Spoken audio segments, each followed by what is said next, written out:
Visa কড়াকড়িতে ব্রিটেনের public sector ধীরে ধীরে ভেঙে পড়ার পথে, এমন চাঞ্চল্যকর এক বিশ্লেষণে সতর্ক করেছে ব্রিটেনের প্রভাবশালী গণমাধ্যম দ্য টেলিগ্রাফ।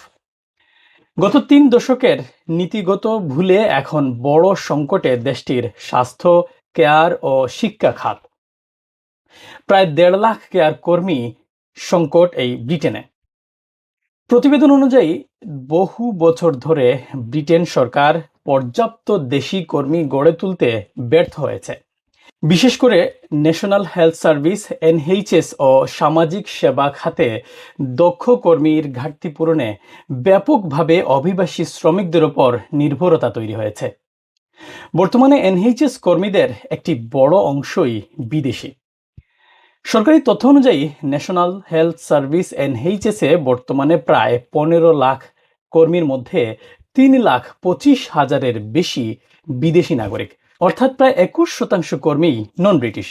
ডাক্তারদের ক্ষেত্রে এই নির্ভরতা আরও বেশি, প্রায় ৩৬% ডাক্তার বিদেশি এবং নার্সদের প্রায় ৩০%। লন্ডনে এই হার আরও বেশি, যেখানে প্রায় ৩২% এনএইচএস স্টাফ বিদেশি।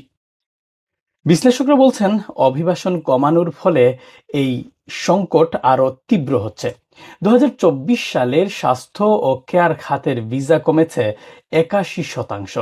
ফলে বিদেশ থেকে নতুন কর্মী আসা কমে যাওয়ায় পুরনো যারা রয়েছেন তাদের উপর ব্যাপক চাপ বাড়ছে। বিশ্লেষকদের মতে সমস্যার মূল কারণ গত ৩০ বছরে দেশীয় কর্মী তৈরি না করা আর ভিসা কড়াকড়িতে এই সংকট। সব মিলিয়ে সংকটের মূল সমাধান একটাই: দূরদর্শী পরিকল্পনা, দেশীয় জনশক্তি গড়ে তোলা এবং কাজের পরিবেশ উন্নত করা এবং প্রয়োজন অনুযায়ী নিয়ন্ত্রিত অভিবাসন চালু রাখা। এই ভারসাম্যই পারে ব্রিটেনের পাবলিক সেক্টরকে ধস থেকে রক্ষা করতে।